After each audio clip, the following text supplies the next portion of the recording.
Yes, good morning and Jai Hind, my dear students. Welcoming all of you here in our SST class. So, as we are discussing our first chapter of history, the French Revolution, today we have to discuss this topic, that is the Directory Rule France, okay, and rise of Napoleon Bonaparte. That means today we are going to discuss about the Directory Rule France, and after that we will discuss about the rise of Napoleon Bonaparte. So, how this had happened, let's discuss. Okay, so look. In our previous class, we had discussed that Robespierre was a person of Jacobin Club, okay, and become the head of the National Assembly. And after that, due to his bad behavior, due to his, you can say, the bad image, okay, finally he had guillotined. And after that, what had happened there in France, we will discuss today. So, fall of Jacobin government allowed the wealthier middle class to seize power. हुआ क्या? Robespierre की death के बाद जब उनको guillotine कर दिया गया तो दोबारा जो हेड वाली पोस्ट थी, आप कह सकते हो, नेशनल असेंबली में, ओके, वो फ्री हो गई। तो इस बार असेंबली ने क्या किया? इस बार असेंबली ने पहले कॉन्स्टिट्यूशन में बहुत सारे चेंजेस किए। जैसा कि असेंबली ने फाइंड आउट किया था कि सिंगल पर्सन के पास पावर चली जाने से क्या होता है, कंडीशंस बहुत बुरे हो सकते हैं। तो इस बार पहले कॉन्स्टिट्यूशन में बहुत सारी चेंजिंग की नेशनल असेंबली में, and as we are knowing that दोबारा जब इलेक्शंस हुए थे तो इस बार नेशनल असेंबली में middle class, that means second state और थर्ड स्टेट के बहुत सारे मेंबर्स नेशनल असेंबली में थे। तो रॉबेस्पियर के डेथ के बाद क्या हुआ, जो वेल्दियर मिडिल क्लास था, जो रिच था, उनके पास अब पावर आ गई थी। ठीक है, अब देखिए, क्योंकि नेशनल असेंबली में वो लोग ज़्यादा थे तो अब उन्होंने अपने हिसाब से कॉन्स्टिट्यूशन में चेंजिंग की। क्या चेंजिंग की? They drafted a new constitution which denied the vote to non propertied person. जैसा हमने डिस्कस किया था कि जब सेकंड इलेक्शंस हुए थे फ्रांस में, ओके, और दोबारा जब कन्वेंशन बना था तो उस समय क्या हुआ था, उस समय सभी लोगों को राइट दे दिया गया था वोट के लिए और कोई भी पर्सन नॉमिनेट हो सकता था। लेकिन इस बार दोबारा कॉन्स्टिट्यूशन में चेंज कर दिया गया और वो चेंज ये था कि हर वो पर्सन जिसके पास प्रॉपर्टी नहीं है वो नॉमिनेट नहीं हो सकता, उसको वोट नहीं दिया जा सकता। Okay, that was the first change. And after that they appointed 5 members as executive known as directory. Okay, उसके बाद उन्होंने क्या किया, अब सिंगल पर्सन, रॉबेस्पियर की जगह पे उन्होंने सिंगल पर्सन की जगह 5 पर्सन्स का एक कमेटी बनाया, एक ग्रुप बनाया जिसको डायरेक्टरी कहा जाता है। ओके, उसको उन्होंने as a head, national assembly ने एज अ हेड ट्रीट किया। ओके, देखिए, इसलिए उन्होंने किया ऐसा कि वो अपनी पुरानी मिस्टेक को क्या करना चाहते थे, सही करना चाहते थे। क्योंकि सिंगल पर्सन के पास सारी पावर होने की वजह से वो अपने अकॉर्डिंग सारी चीज़ों को चेंज करने लगा था, Robespierre. Okay, but now they had changed that and had made a committee of 5 members, okay, 5 members known as they were executives and now they were known as directory, जिसे directory कहा गया France में। Fine, अब देखिए क्या होने वाला था यहाँ पे डायरेक्टरी बनने के बाद कि कोई भी रूल अब पास आउट होगा तो वहाँ पे सिंगल पर्सन नहीं, पहले 5 पर्सन क्या करेंगे, उसको डिस्कस करेंगे, डील करेंगे, और उसके बाद ये 5 पर्सन नेशनल असेंबली में इसको डील करेंगे, उसके बाद ही कोई रूल बन सकता है। तो इससे प्रॉब्लम शुरू हुई फ्रांस में। हुआ क्या कि किसी भी रूल को फॉलो करवाने के लिए नेशनल असेंबली और डायरेक्टर्स जो हुआ करते थे, और ओके, डायरेक्टरी के जो मेंबर्स थे, दे वर नोन एज डायरेक्टर्स। पहले तो डायरेक्टर्स, जो 5 डायरेक्टर्स थे, उनके आपस में ही थिंकिंग क्या होती थी, इक्वल नहीं हो पाती थी, मैच नहीं हो पाती थी। वो लोग जो भी रूल आता था आपस में ही डिस्कस करते थे और वो रूल उनको सही नहीं लगता था और वो कैंसिल हो जाता था। फाइनली अगर डायरेक्टरी 5 मेंबर से हो भी गया वो रूल पास आउट, तो उसके बाद नेशनल असेंबली में वो रूल पास आउट नहीं हो पाता था। इसकी वजह से बहुत टाइम टेकन हो गया ये, ओके, बहुत कॉम्प्लिकेटेड होने लगा। अब इसकी वजह से देखिए, वहाँ पे एक जो उनकी आर्मी थी, फ्रांस की जो आर्मी थी, उसका एक जनरल था नेपोलियन बोनापार्ट। इसका फ़ायदा उठाकर, as we have discuss in democracy, okay, what is democracy, by democracy chapter में हमने जैसे सिविक्स में डिस्कस किया था कि आर्मी जनरल ने क्या कर दिया था, तख्ता पलट कर दिया था। सेम कंडीशन यहाँ आ गई थी। देखिए क्या होने वाला है, conflict between directors and legislative council, यानी कि डायरेक्टर्स और लेजिस्लेटिव काउंसिल यानी कि नेशनल असेंबली के बीच में जो कन्फ्लिक्ट होने लगा था, paved the way for the rise of a military director Napoleon Bonaparte, military dictator Napoleon Bonaparte. इससे क्या हुआ प्रॉब्लम, इसके बीच नेपोलियन बोनापार्ट जो था पर्सन, वो सेना का, आर्मी का एक जनरल था जिसने इसका फ़ायदा उठाया। और वो उसने क्या किया, in 1804 he crowned himself as emperor of France. और 1804 में उन सब चीज़ों का फ़ायदा उठाकर नेपोलियन बोनापार्ट ने खुद को फ्रांस का क्या, फ्रांस का सारा पावर अपने पास ले लिया और फ्रांस का एम्परर बन गया। ओके, कौन? Napoleon Bonaparte. कैसे बन गया? सिंपली उसने फ़ायदा उठाया किसका? डायरेक्टरी और नेशनल असेंबली के बीच में कन्फ्लिक्ट का, है ना, प्रॉब्लम्स का। And set out to conquer neighbouring European countries. Napoleon Bonaparte ने पहले तो 1804 में खुद को एम्परर बना लिया फ्रांस का।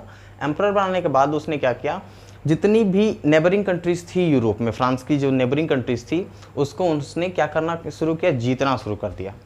ओके, अब जीतने के बाद देखिए नेपोलियन बोनापार्ट क्या करता था, हम लोग डिस्कस करेंगे अगले पॉइंट्स में। सो just give me a single moment.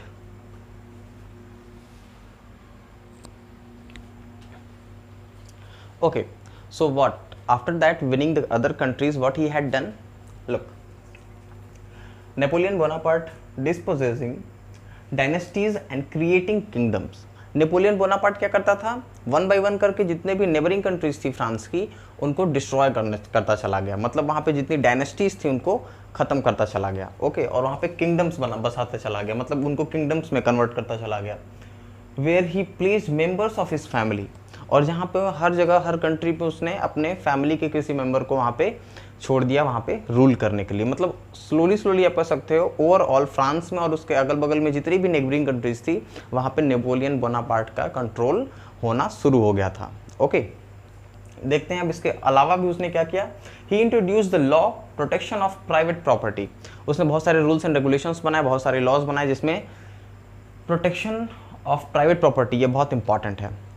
हमारी जितनी भी प्राइवेट प्रॉपर्टी है, ठीक है, उसकी प्रोटेक्शन करना ये हमारा राइट है। हमारी प्राइवेट प्रॉपर्टी पे कोई दूसरा पर्सन क्या कंट्रोल नहीं कर सकता, चाहे वो गवर्नमेंट ही क्यों ना हो। इसकी शुरुआत सबसे पहले नेपोलियन बोनापार्ट ने ही की थी with this law protection of private property. And a system of weight and measure provided by decimal system. इसके अलावा नेपोलियन बोनापार्ट ने चीज़ों को मेज़र करना, है ना, और वेट करना, वेट यानी कि उसका वजन मेजर करना, ठीक है, उसको शुरू किया था उसने on the basis of decimal system. Decimal system means this 1 2 3 4 5 6 7 8 9 10, this is called decimal system of numbers. Okay, तो इसके बेसिस पे उसने चीज़ों को वेट करना शुरू किया।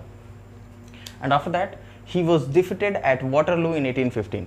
इसके अलावा तो वो हर जगह दूसरे अदर नेबरिंग कंट्रीज पे अटैक करता ही था। तो फाइनली 1815 में एट वाटरलू में वो क्या हुआ? हार गया।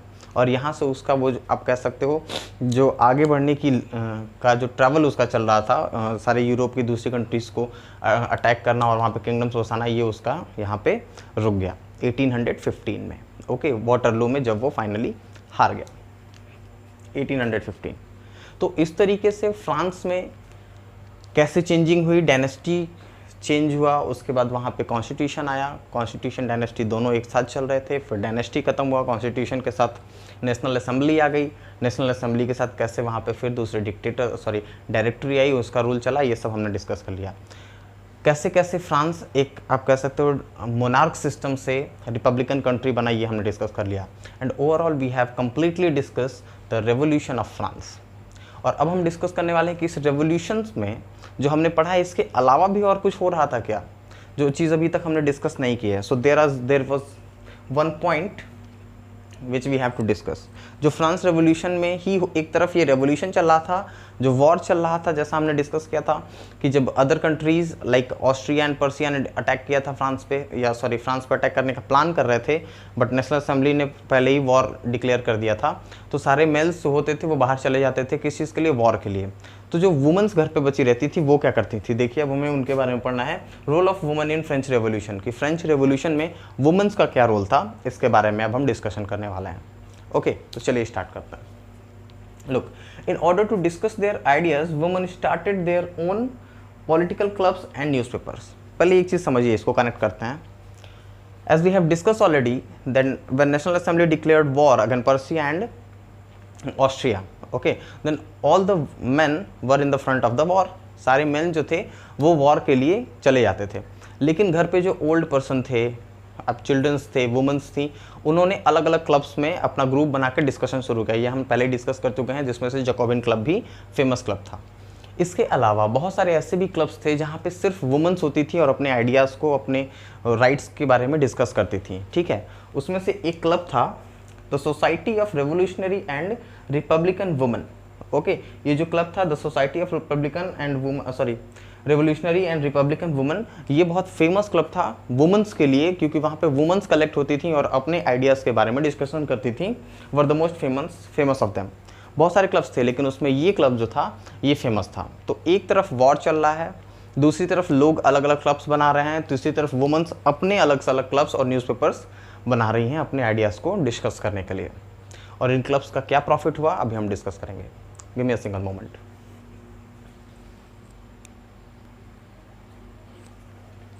Look, in these clubs, women were discussing about their ideas and plans that how can they find and implement their ideas. Okay, यहाँ पे वो डिस्कस करती थी कि अपने आइडियाज़ को वो कैसे इम्प्लीमेंट करवा सकती हैं और कैसे उसको अपने आइडियाज़ को गवर्नमेंट तक पहुँचा सकती हैं और अपने डिमांड्स को कैसे फॉलो करवा सकती हैं।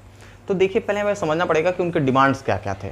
वैसे तो वुमेंस के बहुत सारे डिमांड्स थे, लेकिन उसमें कुछ फेमस डिमांड्स जो थे, first of all the main demand was that women enjoy the same political right as men. उनका जो फर्स्ट और मेन डिमांड था उस समय वो था कि वो भी चाहती थी कि एज मैन, जैसा कि मेंस को पॉलिटिकल राइट है ना, वो नॉमिनेट हो सकते हैं, वो लीडर बन सकते हैं, मेंबर ऑफ नेशनल असेंबली बन सकते हैं, मेंबर ऑफ एग्जीक्यूटिव्स बन सकते हैं, वैसे ही वुमेंस का पहले जो मेन डिमांड था वो ये था कि उनको भी मेंबर ऑफ नेशनल असेंबली या मेंबर ऑफ एग्जीक्यूटिव बनने का चांस दिया जाए। ओके, जिसको मान भी लिया गया। जब रॉबेस्पियर की डेथ हुई, उनको गुलेटाइन किया गया, तो उसके बाद जो चेंजिंग हुई थी कॉन्स्टिट्यूशन में, उसमें वुमेंस को भी राइट दिया गया। ओके, वुमेंस भी अब उसमें आ सकती थी, लेकिन फिर चेंजिंग हुई, नेपोलियन बोनापार्ट आए, उन्होंने फिर इसको चेंज करके ख़त्म कर दिया। तो वुमेंस का जो डिमांड था वो लगातार आता था, बनता था, बिगड़ता था, इसमें बहुत सारी चेंजिंग आती रही लगातार। ओके, लेकिन जो फाइनल और जो बहुत ही इंपॉर्टेंट डिमांड है वो ये था women movement for voting rights and equal wages. जैसा हमने डिस्कस किया है कि वुमेंस को राइट टू वोट भी नहीं था, तो उनका जो मेन उस समय जो लंबा चला था वो था demand of vote to right and equal wages, कि उनको मेन के इक्वल वेज दिया जाए। एक दिन का काम करने का या किसी मेल को जितना मिलता है, किसी मैन को जितना मिलता है, उतना ही एक वुमन को भी मिले। Continued through the next 2 years 200 years। लोग छोटे मोटे जो डिमांड्स थे वो बनते थे, बिगड़ते थे, आते जाते रहते थे, चेंजिंग होती रहती थी। ओके, और इन क्लब्स में जो मेंबर्स थे, जो वुमेंस आती थी, वो भी बदलती रहती थी। कुछ की डेथ हो जाती थी, फिर नहीं आती थी। उनके डिमांड्स, उनके डिस्कशंस, उनके आइडियाज़ लगातार बनते बिगड़ते रहते थे। लेकिन इसमें जो मेन डिमांड था वो ये था कि उनको मैन यानी कि जो मेल पर्सन है उनके इक्वल वेज दिया जाए और उनको राइट टू वोट दिया जाए। और ये मूवमेंट लगातार 200 years तक चला। एंड उसके बाद फाइनली फ्रांस में in 1946 they won and get right to vote. Finally 1946 में वो जीती, उनका मूवमेंट सफल हुआ और उनको 1946 में राइट टू वोट मिल गया। तो इस तरीके से वुमेन्स का भी बैकग्राउंड में एक बहुत ही बड़ा रोल रहा है फ्रांस रेवोल्यूशन में। ओके, उनके अपने राइट्स और डिमांड्स के लिए। सो इस तरीके से हमारा पूरा चैप्टर फिनिश हो चुका है। And now we have to just discuss one thing, that is the conclusion, कि इस पूरे रेवोल्यूशन से, इस पूरे फ्रांस रेवोल्यूशन से वर्ल्ड पे क्या इफेक्ट पड़ा और आज हमारे इंडिया में इसका क्या इफेक्ट है, इसके बारे में हम डिस्कस करने वाले हैं। Okay, so just give me a single moment to write all that conclusions and then we will start that. लोग गाइस, कि इस पूरे रेवोल्यूशन का यूरोप में और दूसरे वर्ल्ड में क्या इफेक्ट पड़ा, ये अब हम डिस्कस करने वाले हैं in this section of conclusion. Look, the ideas of liberty and democratic rights were the most important legacy of French revolution. French revolution से क्या क्या मोस्ट इंपॉर्टेंट चीज़ें लोगों को सीखने को मिली और दूसरे यूरोपियन कंट्रीज को सीखने को मिली, that were the liberty and the democratic rights, कि लोगों को क्या क्या राइट्स होने चाहिए और उनकी लिबर्टी के बारे में। ये सारा हमें फ्रेंच रेवोल्यूशन से सीखने को मिलता है। After that these ideas, that means the ideas of liberty and democratic rights, spread from France to the other European countries। France से हट के ये दूसरी यूरोपियन कंट्रीज में क्या हुआ, धीरे धीरे फैलने लगा। And during 19th century the feudal system were abolished। और 19th century आते आते यानी पूरी 19th century में धीरे धीरे पूरे फ्रांस से, पूरे यूरोप से फ्यूडल सिस्टम क्या हो गया, फिनिश हो गया। ओके, ये जो आइडियाज़ थे ये पूरे यूरोप में धीरे धीरे फैलने लगे और उस आइडियाज़ को लोग क्या करते थे, इम्प्लीमेंट करते थे और अपने यहाँ भी ऐसे ही रेवोल्यूशंस मूवमेंट चलाते थे, जिससे धीरे धीरे स्लोली क्या हुआ, पूरे फ्रांस, पूरे यूरोप में ये फ्यूडल सिस्टम ख़त्म हो गया। Okay, and now people reward these ideas, मतलब इन आइडियाज को लोग क्या करते थे, कैप्चर करते थे, the ideas of freedom, okay, from France, from revolutionary France, मतलब जो फ्रांस में रेवोल्यूशंस हुए थे, इस पूरे रेवोल्यूशन से लोग क्या करते थे, इस आइडिया को कह सकते हो इम्प्लीमेंट करते थे अपनी कंट्री में, ओके, कलेक्ट करते थे। एंड उसमें से कुछ एग्जांपल्स हैं जिन लोगों ने इन आइडियाज़ को इम्प्लीमेंट किया, they were Tipu Sultan and Raja Ram Mohan Roy was one of them. Means what? Overall, the ideas of liberty and the ideas of democratic rights. Okay, ये जो दो आइडियाज़ हैं, ये बहुत इंपॉर्टेंट आइडियाज़ हैं जो फ्रांस रेवोल्यूशन से सीखने को मिला। किसको? दूसरे यूरोपियन कंट्रीज़ को। दूसरी यूरोपियन कंट्रीज़ ने भी क्या किया, इनको अपनी कंट्री में अपने प्लेस पे इम्प्लीमेंट किया और धीरे धीरे पूरी यूरोपियन कंट्रीज से मोनार्क सिस्टम ख़त्म हो गया, फ्यूडल सिस्टम ख़त्म हो गया। ओके, और इन आइडियाज़ को दूसरे देशों में, दूसरे अलग कंट्रीज़ में, दूसरे अलग कॉन्टिनेंट्स में भी क्या क्या इम्प्लीमेंट किया जाने लगा, जिसमें दो नाम टीपू सुल्तान और राजा राम मोहन रॉय इंपॉर्टेंट है, जिन्होंने अपनी कंट्रीज़ में इसको इम्प्लीमेंट किया था।